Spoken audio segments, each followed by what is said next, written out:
Hello dear friend, welcome to the video solution of DPP 1 of deflection of beams।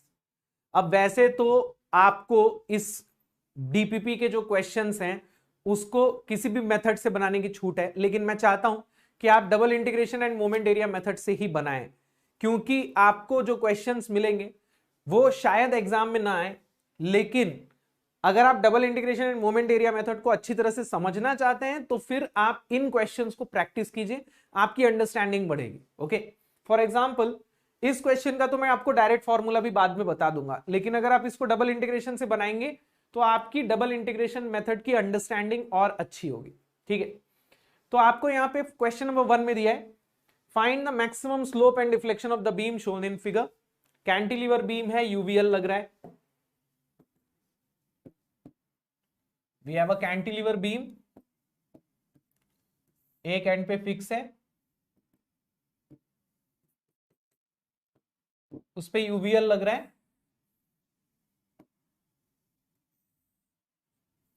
कुछ इस तरीके से। This is W, ये length जो है आपको एल दी हुई है। Let's say this is A, this is B. अब डबल इंटीग्रेशन मेथड के लिए पहला स्टेप, आपको बेंडिंग मोमेंट की इक्वेशन बनानी है किसी भी एक्स डिस्टेंस पे।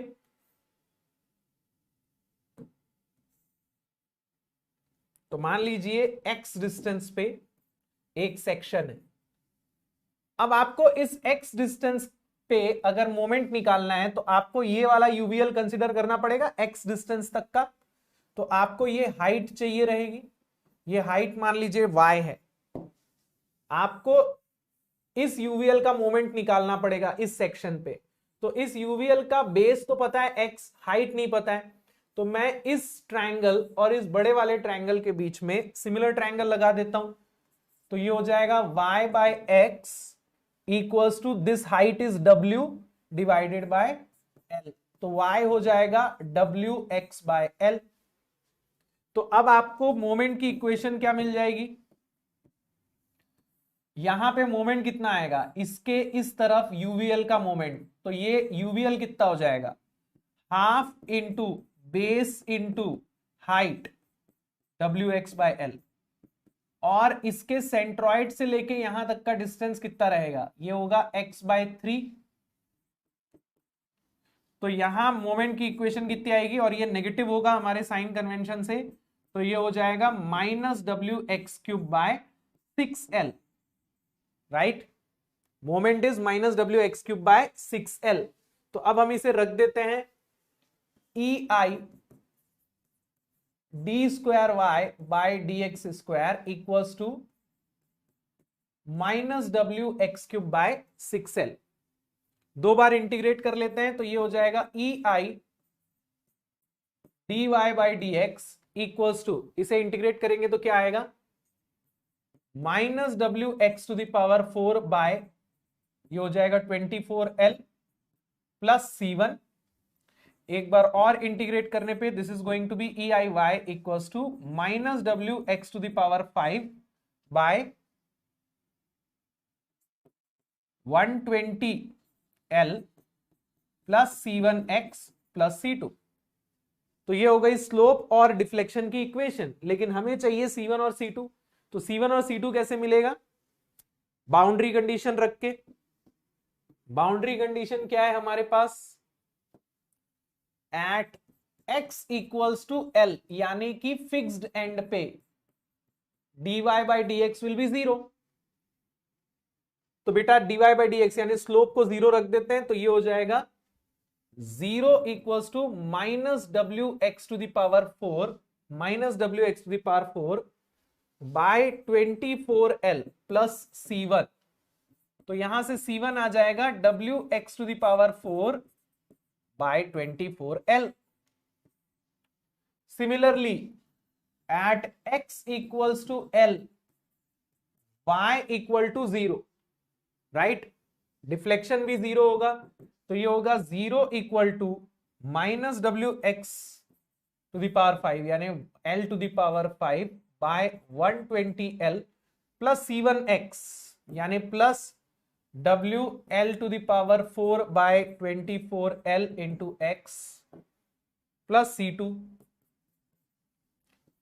तो यहां से C2 की वैल्यू कितनी आ जाएगी? This is going to be -WL⁴/30। तो अब हमारे पास C1 C2 की वैल्यू आ गई है, तो हम स्लोप और डिफ्लेक्शन की इक्वेशन लिख लेते हैं। तो ये हो जाएगा EI dy/dx equals to -WX⁴/24L plus C1 यानी कि plus WXL⁴/24 and EIY equals to -WX⁵/120L plus WL⁴/24x minus WL⁴/30। So we have the equation of slope and deflection, लेकिन हमें मैक्सिमम स्लोप और डिफ्लेक्शन चाहिए जो हमें मिलेगा फ्री एंड पे, यानी x इक्वल टू 0 पे। तो अगर मैं स्लोप की इक्वेशन में x इक्वल टू 0 रख दूं तो ये हो गया 0, तो थीटा मैक्सिमम मिलेगा WL⁴/24EI और y मैक्सिमम ये और ये 0 हो जाएंगे, मिल जाएगा -WL⁴/30EI। So these are the equations of maximum slope and maximum deflection, theta maximum और y maximum. Question number 2, find maximum slope and deflection of the beam shown in figure. Assume flexural rigidity EI. इस बार आपको एक couple दिया हुआ है। अगर मैं x distance पे कोई सेक्शन कंसीडर करूं तो मोमेंट की इक्वेशन क्या बनेगी? इस सेक्शन के लेफ्ट में सिर्फ ये कपल लग रहा है, नेगेटिव मोमेंट होगा तो ये हो जाएगा -m। तो आपको डबल इंटीग्रेशन की इक्वेशन क्या मिल जाएगी? EI d²y/dx² equals to -m। दो बार इंटीग्रेट कर लीजिए तो ये हो जाएगा EI dy/dx equals to -mx plus C1 and EIY equals to -mx²/2 plus C1x plus C2। अब आपको C1 और C2 की वैल्यू निकालनी है, बाउंड्री कंडीशन रख लेंगे। बाउंड्री कंडीशंस क्या हैं? At x equals to L slope will be 0, dy/dx will be equals to 0। तो ये हो जाएगा 0 equal to -ml plus C1। तो C1 की वैल्यू आ जाएगी m इंटू L एंड ये हो जाएगा at x equals to L y equal to 0,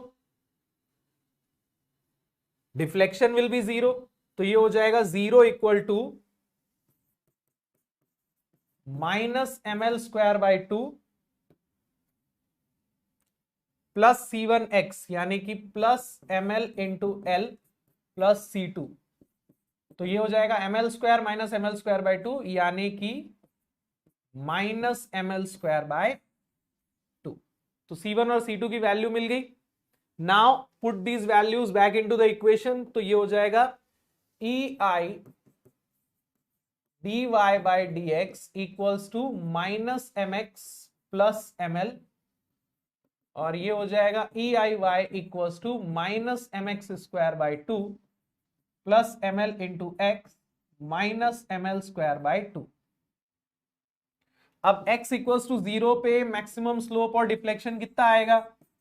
तो थीटा मैक्सिमम हो जाएगा इसको 0 रखने पे ml/EI और y मैक्सिमम हो जाएगा इसको और इसको 0 रखने पे -ml²/2EI।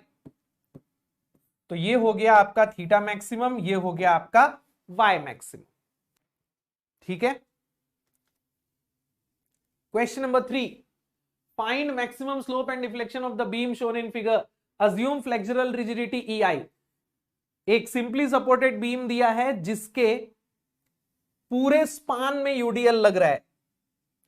रिएक्शंस आपको क्या मिलेंगे, चूंकि ये सिमेट्रिक लोडिंग है तो रिएक्शंस मिलेंगे टोटल लोड का आधा। टोटल लोड कितना होगा, WL, तो ये हो जाएगा WL/2 और ये हो जाएगा WL/2। तो अब यहां अगर मैं किसी भी x डिस्टेंस पे कोई सेक्शन कंसीडर करूं तो मुझे बेंडिंग मोमेंट की इक्वेशन क्या मिलेगी बेटा, WL/2 इंटू एक्स, इसका मोमेंट पॉजिटिव होगा तो ये हो जाएगा WL/2 into X minus x distance तक के यूडीएल का मोमेंट, तो ये हो जाएगा WX²/2। एक्स डिस्टेंस तक का यूडीएल लोगे तो WX इंटू x/2, तो WX²/2। इसको रख देते हैं डबल इंटीग्रेशन की इक्वेशन में, तो ये हो जाएगा EID²y/dx² equals to WL/2 into X minus WX²/2। ठीक है, अब इसको दो बार इंटीग्रेट कर लेंगे तो ये बन जाएगा EIDY/dx equal to WLX²/4 minus WX³/6 plus C1, and ये हो जाएगा EIY equal to WLX³/12 minus WX⁴/24 plus C1x plus C2। ठीक है, अब बाउंड्री कंडीशन रख देते हैं। तो boundary condition simply supported beam के केस में क्या होती है, एक तो आपको पता है बहुत आसान, at x equals to 0 y equal to 0। Simple है, क्यों, x इक्वल्स टू 0 पे y की वैल्यू 0 होगी ना, तो ये हो जाएगा 0 इक्वल टू, ये दोनों तीनों वैल्यू 0 हो जाएंगी, C2 0 आ जाएगा। ये तो मैं आपको ऑलरेडी क्लास में बता चुका हूं कि सिंपली सपोर्टेड बीम में अगर देखा जाए C2 हमेशा 0 ही होता है ना।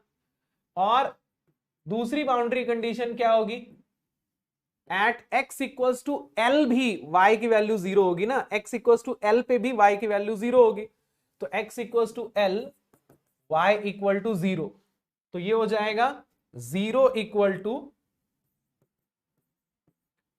WL⁴/12 minus WL⁴/24 plus C1x plus C1L।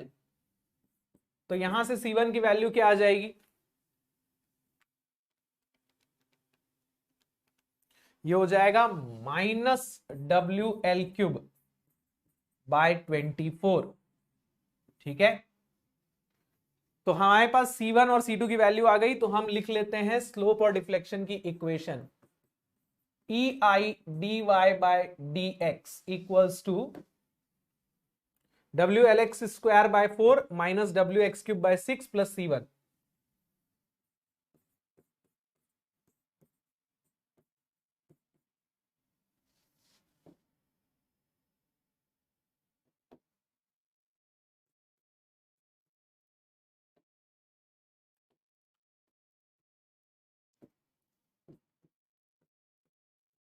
और डिफ्लेक्शन की इक्वेशन है EIY equal to WLX³/12 minus WX⁴/24 minus WL⁵/24x।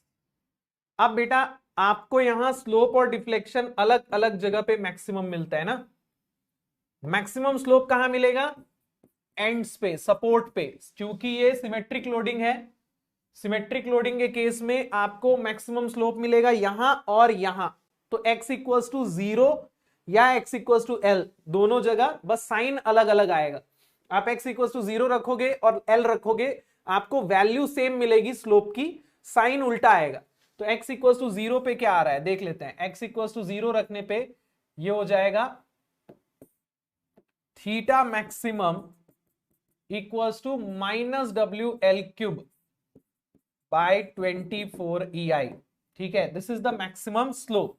आप x इक्वल टू एल रख के निकालोगे, आपको ये वैल्यू पॉजिटिव मिल जाएगी, ठीक है, आपको ये वैल्यू पॉजिटिव मिल जाएगी।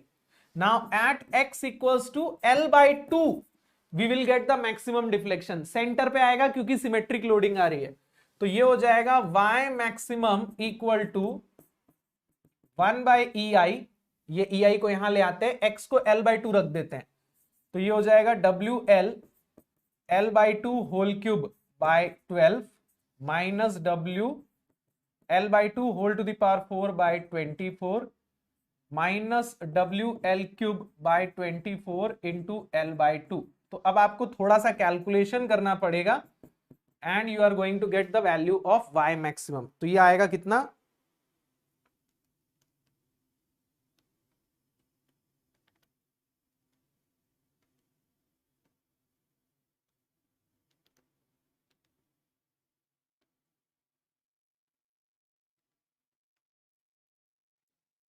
-5WL to the power 4 by 384 EI, -5WL to the power 4 by 384 EI।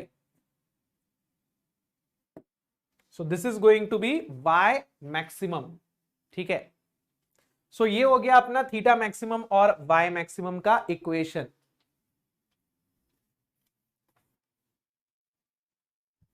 चलिए नेक्स्ट क्वेश्चन है, आपको मैक्सिमम स्लोप कैलकुलेट करना है। एक सिंपली सपोर्टेड बीम है लेकिन लोडिंग सिमेट्रिक नहीं है, लोडिंग यहां लग रही है, ठीक है। अब देखिए मैंने आपको बोला है इस डीपीपी के क्वेश्चन डबल इंटीग्रेशन या मोमेंट एरिया से ही करने हैं। अब इसको मैं मोमेंट एरिया से अगर करने जाऊंगा ना तो थोड़ा सा ये मुझे डिफिकल्ट पड़ेगा। डबल इंटीग्रेशन मेथड से कर लेते हैं, आसानी से बन जाएगा।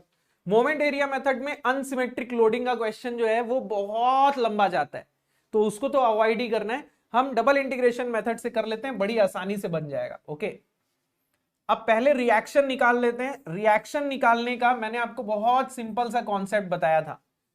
अगर आपको यहां रिएक्शन निकालना है तो ये हो जाएगा 9 into 2 18 divided by 3, 9 into 2 18 divided by 3, तो ये हो जाएगा 6 किलो न्यूटन। अगर ये 9 है ये 6 है तो ये हो जाएगा 3 kilo Newton. 9 into 1 9 divided by 3, तो 3 किलो न्यूटन। अब हम यहां मैकॉलेज मेथड लगाएंगे क्योंकि हमें ए बी और बी सी में अलग अलग इक्वेशंस मिलेंगी। तो मैं यहां एक सेक्शन लेता हूं और ए बी और बी सी की सिंगल इक्वेशन बना देता हूं। तो अगर आपको मैकॉलेज मेथड का ध्यान है तो मुझे मोमेंट की इक्वेशन क्या मिलेगी, एक्स डिस्टेंस पे इसका मोमेंट तो पॉजिटिव आएगा, ये हो जाएगा 6x, इसका मोमेंट आएगा नेगेटिव -9 इंटू एक्स माइनस 1। अब आपको बस इस ब्रैकेट को वैसे का वैसा यूज करना है, और जब भी x की वैल्यू रखने पे ये ब्रैकेट में जो आंसर आ रहा है नेगेटिव आ रहा है तो इसको अवॉइड कर देना है, इसको रिजेक्ट कर देना है, ठीक है। तो अब हम इसको डबल इंटीग्रेशन की इक्वेशन में रख देते हैं। EI d² y D X square equal to 6x। Bracket को हम ओपन नहीं कर सकते मैकॉलेज मेथड में, तो x माइनस 1 को वैसा ही रख के इंटीग्रेट करना पड़ेगा।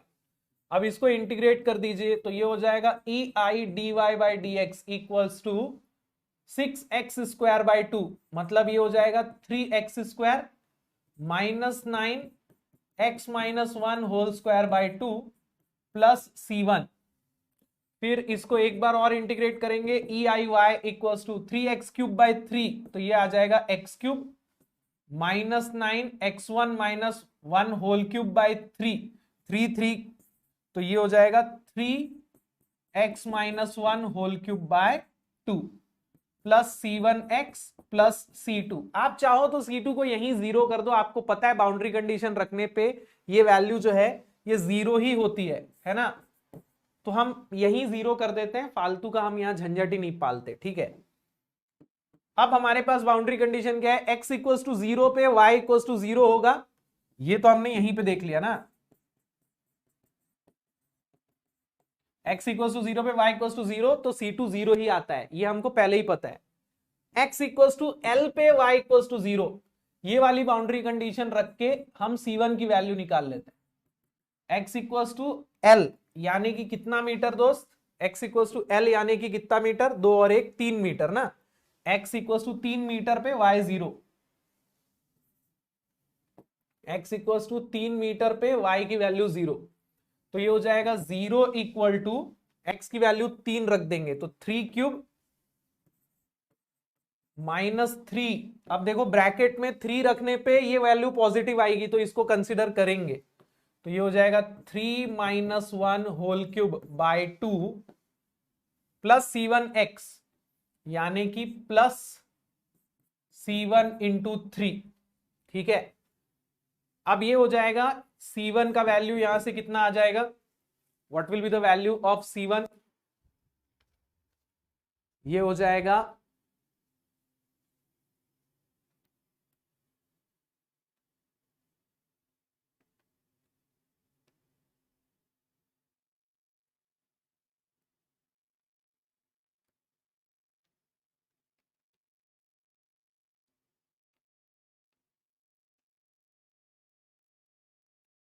-5।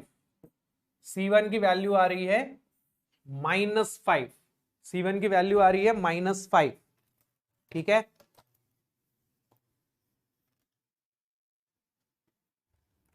अब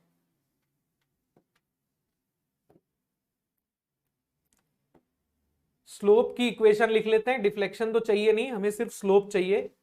तो ये हो जाएगा EI dy by dx equals to 3x square -9x - 1 whole square by 2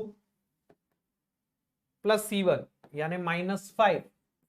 अब हमें मैक्सिमम स्लोप चाहिए, और मैक्सिमम स्लोप हमें यहां भी मिल सकता है, यहां भी मिल सकता है, लेकिन मैंने आपको बताया है यहां इस केस में ना मैक्सिमम स्लोप हमको यहीं मिलता है। आपको मैं दोनों तरफ निकाल के दिखा देता हूं, एक बार हम x इक्वल टू 0 पे निकालेंगे और एक बार x इक्वल टू 3 पे निकालेंगे। ठीक है, दोनों जगह निकाल के देख लेते हैं मैक्सिमम स्लोप कितना आएगा।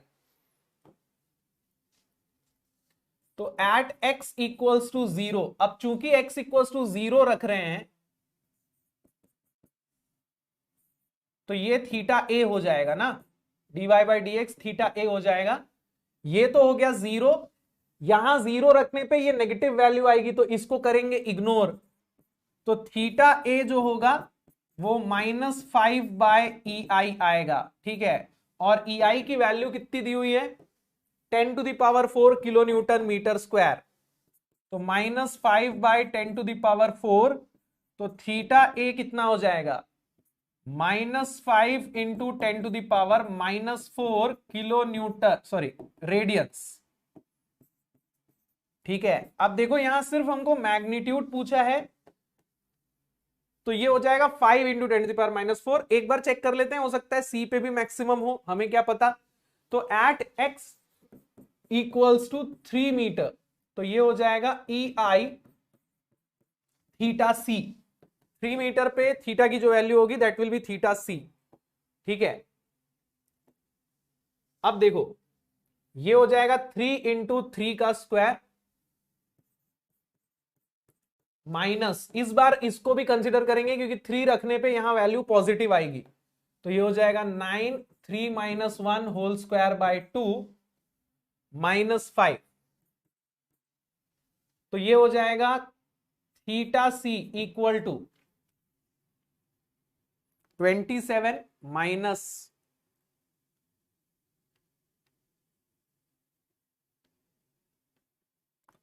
4 डिवाइडेड बाय EI यानी 4/10⁴, तो theta C will be 4 into 10⁻⁻4 radians. तो बेटा देखो थीटा सी मैक्सिमम नहीं है, थीटा ए ही मैक्सिमम आ रहा है।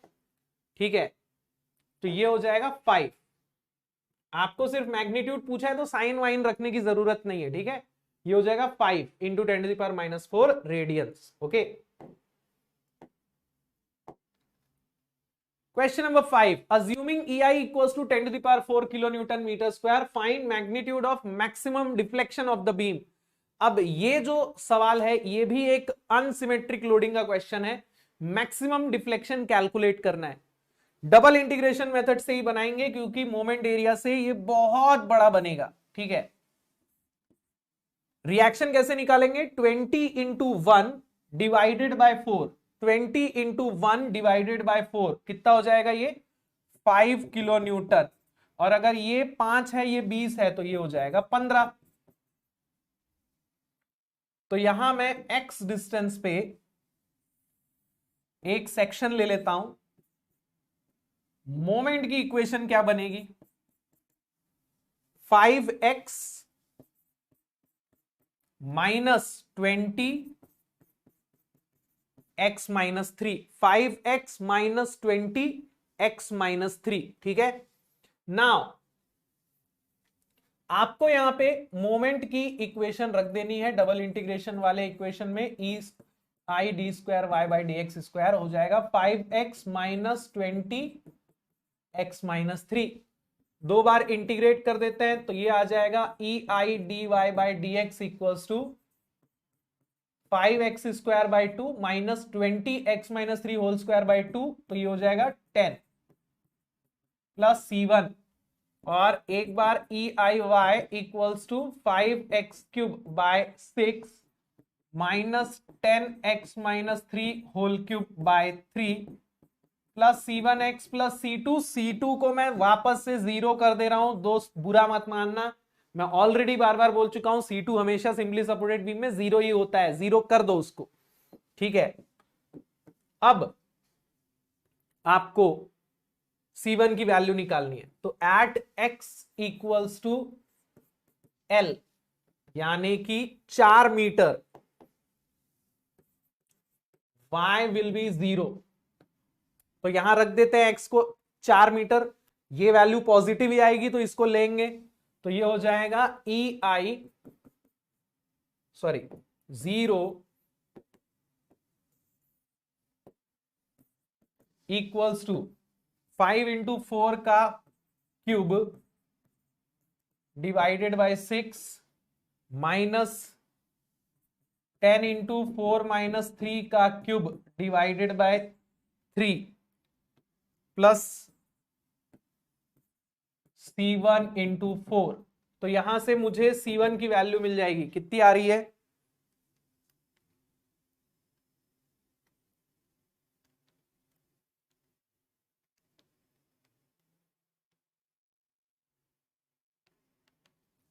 -12.5 आ रही है, -12.5। अब देखो पहले हमें ये ढूंढना पड़ेगा कि मैक्सिमम डिफ्लेक्शन आएगा कहां, और मैक्सिमम डिफ्लेक्शन कहां आएगा, जहां स्लोप 0 होगा, ठीक है। तो मैं स्लोप की पहले तो इक्वेशन बना देता हूं। तो स्लोप की इक्वेशन क्या हो जाएगी, E I D Y by D X equal to 5x square by 2 minus 10x minus 3 whole square plus C1।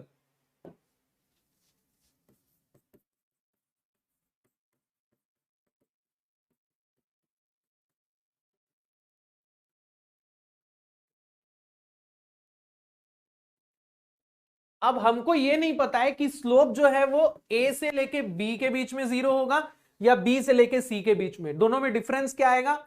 अगर ए से लेके बी के बीच में 0 होगा तो यहां x की वैल्यू जो है वो 3 से कम होगी, ये ब्रैकेट नेगेटिव हो जाएगा, इसको नहीं लेंगे। b से c के बीच में x की वैल्यू 3 से ज्यादा होगी, ये वैल्यू पॉजिटिव होगी, इसको लेंगे। तो दोनों में डिफरेंस यही है। अब मैंने आपको बताया था इसको कैसे निकालेंगे, एक बार अज्यूम कर लो, अज्यूमिंग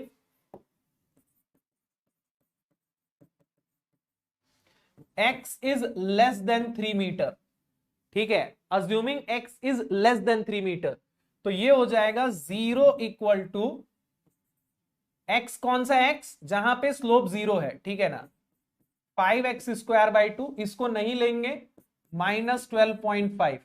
अब यहां x की वैल्यू अगर 3 मीटर से कम आ रही है मतलब हमारा अजम्पशन सही है, तो ये हो जाएगा 12.5 into 2 divided by 5 root over answer 2.236 metre.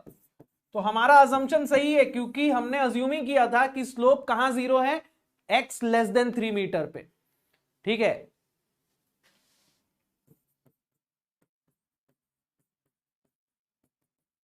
तो अब मेरे को x की वो वैल्यू मिल गई है जहां डिफ्लेक्शन जो है मैक्सिमम होगा। तो आप डिफ्लेक्शन की इक्वेशन में x को 2.236 रख देंगे। डिफ्लेक्शन की इक्वेशन क्या है? EIY equals to 5x³/6 minus 10x-3 whole cube by 3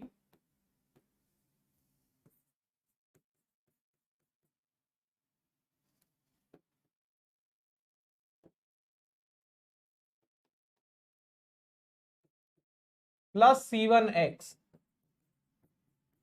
तो at x equals to 2.236 metre. अब x जो है 3 से छोटा है तो इसको नहीं लेंगे, तो ये हो जाएगा EIY maximum equal to 5 into 2.236 whole cube by 6 minus 12.5 into 2.236। EI की वैल्यू रख दीजिए, कितना है EI?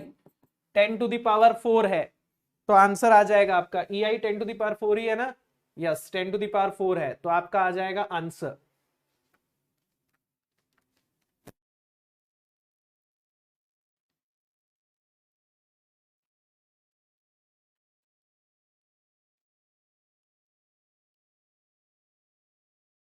तो ये आ रहा है 18.63 इंटू 10⁻⁻⁴ मीटर। और अगर हम इसको mm में कन्वर्ट कर देंगे तो ये हो जाएगा 1.863 mm। 1.863 mm। तो यहां मैग्नीट्यूड पूछा है अगर, तो ये हो जाएगा 1.863। 1.863 आंसर होगा 1.863। ठीक है, चलिए question number 6। Assuming EI equals to 10⁴ kilo newton metre square, magnitude of maximum slope for the beam shown in figure is. अब आपको मैक्सिमम स्लोप निकालना है। बेटर ये होगा कि मैं यहां डबल इंटीग्रेशन मेथड ना लगा के मोमेंट एरिया मेथड लगा दूं। क्यों? क्योंकि ये सिमेट्रिक लोडिंग है। तो सिमेट्रिक लोडिंग है तो वहां मोमेंट एरिया मेथड जो है वो आसान पड़ेगा। तो हम यहां मोमेंट एरिया मेथड लगा देंगे। ठीक है, डबल इंटीग्रेशन मेथड से भी बना सकते हैं, बट अगर आपको सिमेट्रिक लोडिंग दी हुई है तो moment area method will be convenient, ज्यादा आसान होगा। ठीक है, तो ये हो गया 5 किलो न्यूटन, ये 5 किलो न्यूटन। रिएक्शंस कितने आएंगे बेटा? चूंकि सिमेट्रिक लोडिंग है, टोटल लोड का आधा आधा लगा दो, तो ये हो जाएगा 5 किलो न्यूटन, ये हो जाएगा 5 किलो न्यूटन। अब देखो ये हो जाएगा A B, सेंटर को ले लेता हूं C D E, सब 1-1 मीटर है। ठीक है, B से लेके D तक का डिस्टेंस 2 मीटर दिया है, सेंटर मान लीजिए C है 1 मीटर पे। अब मैं इसका बेंडिंग मोमेंट डायग्राम बनाता हूं। ठीक है, तो बेंडिंग मोमेंट डायग्राम कैसा बनेगा इसका?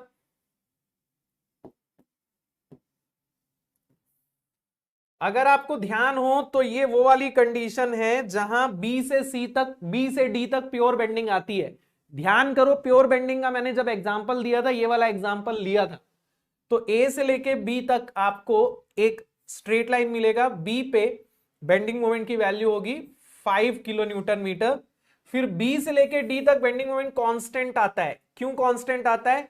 क्योंकि B से लेके D तक शियर फोर्स इसमें 0 रहता है, और फिर ये वापस लीनियरली चला जाता है। ये आपका बेंडिंग मोमेंट डायग्राम है। अब चूंकि सिंपली सपोर्टेड बीम है बेटा, मैक्सिमम स्लोप कहां आएगा? सिमेट्रिक लोडिंग हो रही है, ये कुछ इस तरीके से बेंड होगा ना, ये कुछ इस तरीके से बेंड होगा। मैक्सिमम स्लोप आएगा A और E पे, और C पे स्लोप विल बी 0। C पे स्लोप की वैल्यू क्या होगी? C पे स्लोप 0 होगा। मैक्सिमम स्लोप आएगा A पे या E पे। तो मैं A से लेके C तक का एरिया कंसीडर करूंगा ना, मैं A से लेके C तक का एरिया कंसीडर करूंगा। तो इस एरिया को मैं 2 पार्ट में डिवाइड कर देता हूं। ठीक है, ये मेरा जो बेस है 1 मीटर है, ये भी 1 मीटर है। ठीक है, तो ये मेरा एक एरिया हो गया ट्रायंगल, एक एरिया हो गया रेक्टेंगल। ठीक है, तो अब मेरे भाई लगा दो moment area method, theta A minus theta C equals to area of bending moment diagram between A and C divided by E I. Theta C तो अपना 0 है, इस एरिया को हम दो पार्ट में डिवाइड कर चुके हैं, ट्रायंगल प्लस रेक्टेंगल। तो ट्रायंगल का एरिया हो गया half into 1 into 5, half into base into height, और रेक्टेंगल हो जाएगा 1 इंटू 5 बेस इंटू हाइट।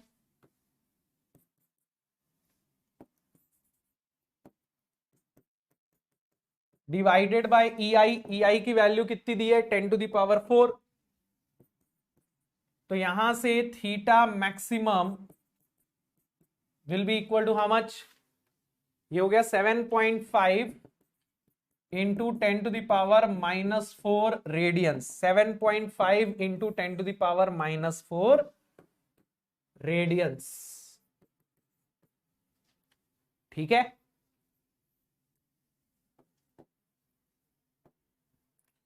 अब आते हैं क्वेश्चन नंबर 7 पे। For the beam shown in figure assuming flexural rigidity to be I, slope at the end A is. Overhang beam दिया है लेकिन सिमेट्रिक लोडिंग दी है, मोमेंट एरिया मेथड जो होगा वो आसान होगा, मोमेंट एरिया मेथड से आसानी से बन जाएगा। ठीक है, तो इसमें हमको मोमेंट एरिया मेथड लगाना कैसे है, रिएक्शंस कितने आएंगे, टोटल लोड है 3W, तो आधा आधा करके लगा दो, ये हो जाएगा 1.5W 1.5W। अब देखो अगर ये बीम बेंड होगी ना तो किस तरीके से बेंड होगी, कुछ ऐसा डायग्राम बनेगा, सिमेट्रिक बेंडिंग होगी, कुछ ऐसा डायग्राम बनेगा। तो मैक्सिमम स्लोप आपको कहां मिलेगा, ए पे और ई पे, मैक्सिमम स्लोप ई पे, ए और ए पे मिलेगा, थीटा सी विल बी 0। ठीक है, ए पे और ई पे बेंडिंग मोमेंट स्लोप मैक्सिमम होगा, सी पे स्लोप विल बी 0। तो इसका जल्दी से बेंडिंग मोमेंट डायग्राम बना देंगे।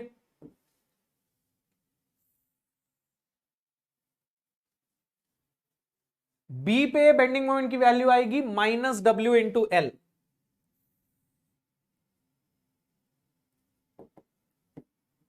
-W into L. फिर सी पे बेंडिंग मोमेंट कितना हो जाएगा, -W into 2L plus 1.5W into L, -W into 2L plus 1.5W into L. तो ये हो जाएगा 2WL -2WL प्लस 1.5WL, तो 0.5WL। कैलकुलेशन करके देख लो, मैंने मुंह जबानी किया है, आप चाहो तो खुद से कैलकुलेशन कर सकते हो, 0.5WL आएगा। बाकी का डायग्राम तो सिमेट्रिक ही रहेगा, वैसा ही रहेगा।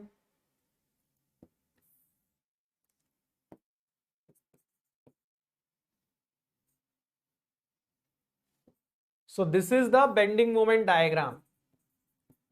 अब आपको यहां ए से लेके सी तक का एरिया कंसिडर करना है।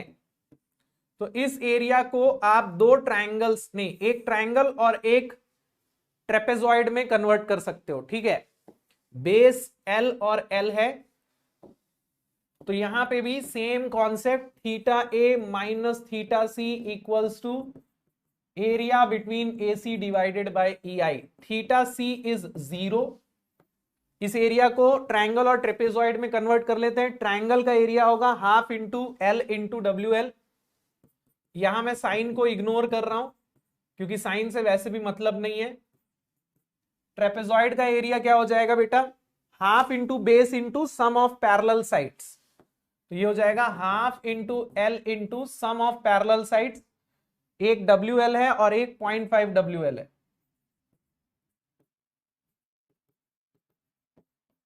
डिवाइडेड बाय EI, और EI ही दिया है, तो थीटा ए कितना आ जाएगा,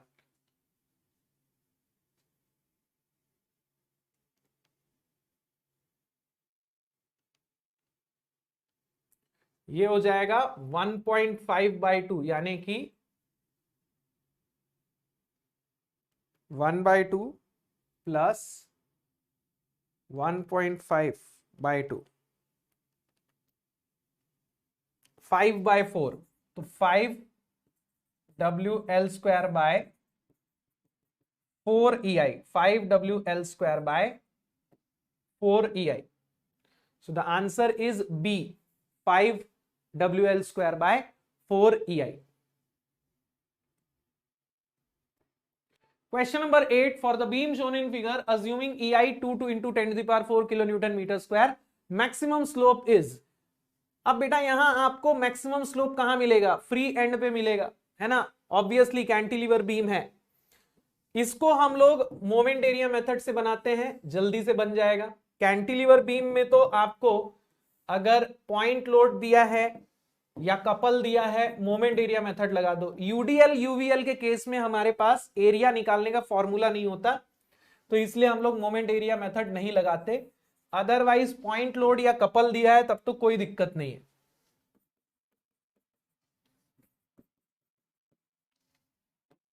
बेस है 4 मीटर,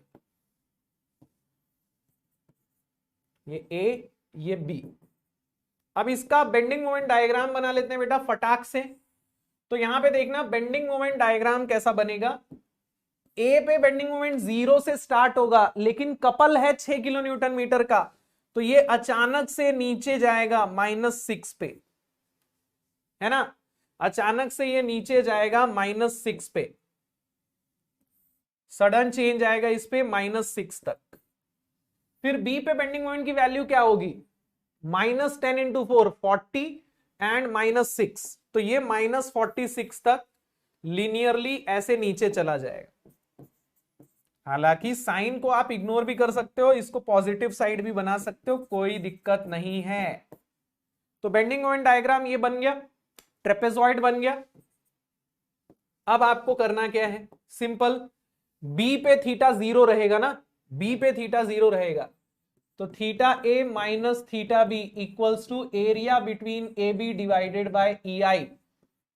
बी पे थीटा 0 रहेगा, ये एरिया ट्रेपेजॉइड का एरिया होगा, half into base into sum of parallel sides, तो half into 4 into sum of parallel side 6 and 46 divided by E I. E I की वैल्यू है कितनी?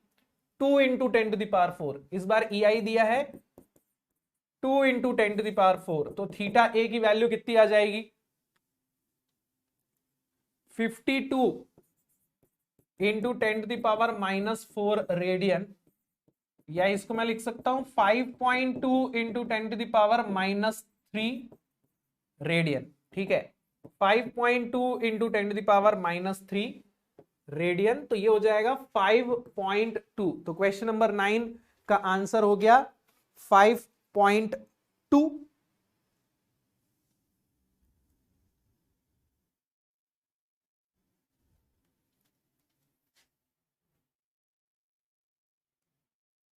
ओके सॉरी, ये क्वेश्चन नंबर 8 है, so sorry, this is question number 8।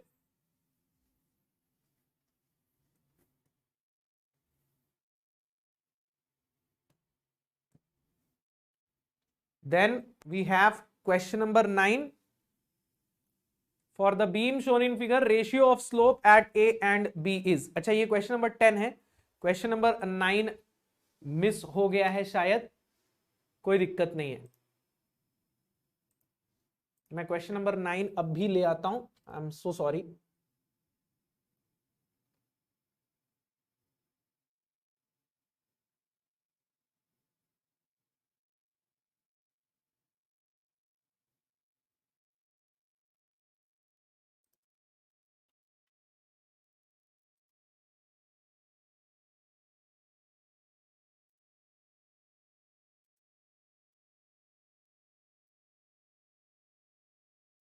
Okay, got it.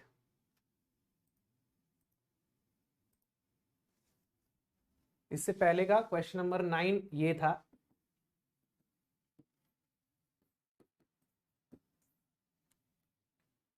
एक cantilever beam दिया हुआ है 1 metre 4 metre,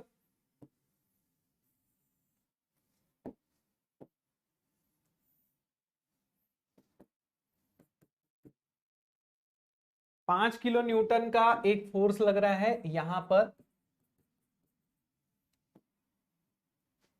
this is 1 metre, this is 4 metre, और आपको कैलकुलेट करना है मैक्सिमम डिफ्लेक्शन, राइट आपको कैलकुलेट करना है मैक्सिमम डिफ्लेक्शन। EI की वैल्यू दी हुई है 2 × 10⁴, है ना। तो हमें पता है मैक्सिमम डिफ्लेक्शन जो आएगा that will be at A, maximum deflection A पे आएगा। ठीक है, ये कुछ इस तरीके से डिफ्लेक्ट होगा, ध्यान रखना, it is going to deflect like this. तो मैक्सिमम डिफ्लेक्शन जो है ए पे ही आएगा। ठीक है, ऐसा नहीं है कि बी पे लोड लग रहा है तो मैक्सिमम डिफ्लेक्शन बी पे आएगा, मैक्सिमम डिफ्लेक्शन ए पे ही आएगा। मोमेंट एरिया मेथड लगा देंगे। तो पहले इसका बेंडिंग मोमेंट डायग्राम बना लेते हैं। ए पे बेंडिंग मोमेंट 0 होगा, ए से बी तक बेंडिंग मोमेंट 0 ही होगा, क्योंकि लोड ए से बी तक कुछ लग ही नहीं रहा है, तो ए से बी तक बेंडिंग मोमेंट 0 होगा। सी पे बेंडिंग मोमेंट की वैल्यू आएगी 20। तो इसका बेंडिंग मोमेंट डायग्राम कुछ ऐसा बनेगा।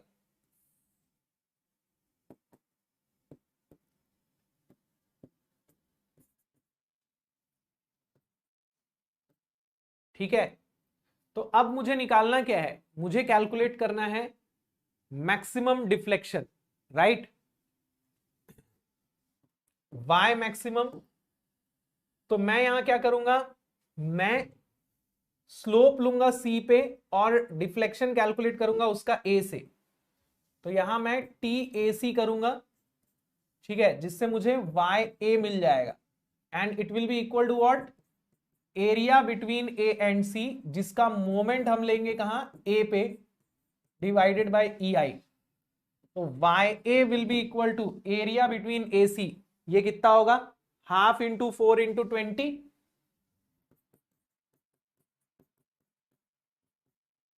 और इसका डिस्टेंस हम लेंगे इसके सेंट्रॉइड से यहां तक का, तो ये हो जाएगा 1 + 4/3, है ना, 1 मीटर + 4/3 मीटर।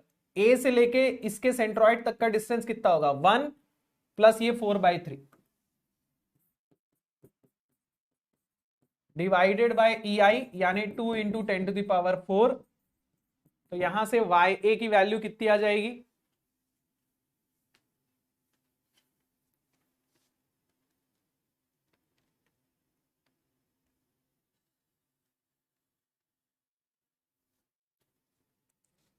(4.66 × 10⁻³ मीटर, यानी कि 4.66 mm, 4.66 mm, राइट, 4.66 mm।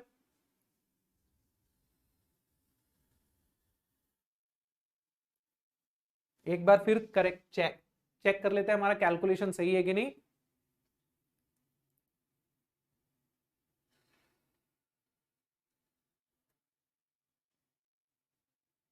ठीक है, ओके, सो सॉरी, सेंट्रॉइड का डिस्टेंस जो है, सेंट्रॉइड यहां पे आएगा, सो सॉरी। तो ये हो जाएगा 1 + 12/3, 1 + 12/3, तो ये कितना हो जाएगा, 1 + 8/3 यानी 11/3। 1 + 12/3 होगा ना, सेंट्रॉइड इसके ज्यादा क्लोज होगा, इससे दूर होगा, ये 12/3 होगा, 8/3, 1 + 8/3 यानी 11/3। I am so sorry, calculation में थोड़ी सी मिस्टेक हो गई, this is going to be 11/3। तो ये हो जाएगा 20 × 11 बाय 7.33 × 10⁻³ मीटर, यानी कि 7.33 mm। I am so sorry, यहां डिस्टेंस निकालने में मैंने गड़बड़ की थी, तो 7.33 mm is going to be the answer. Question number 10 भी कर लेते हैं। This is question number 10, for the beam shown in figure ratio of slope at A and B is. अब इसको भी मैं मोमेंट एरिया मेथड से करूंगा ना, तो बड़ी आसानी से बनेगा।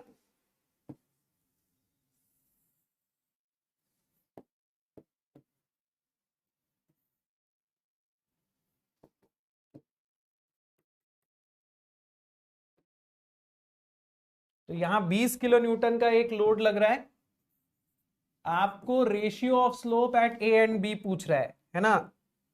बी जो है वो सेंटर है, तो ये होगा 5 मीटर, ये होगा 5 मीटर।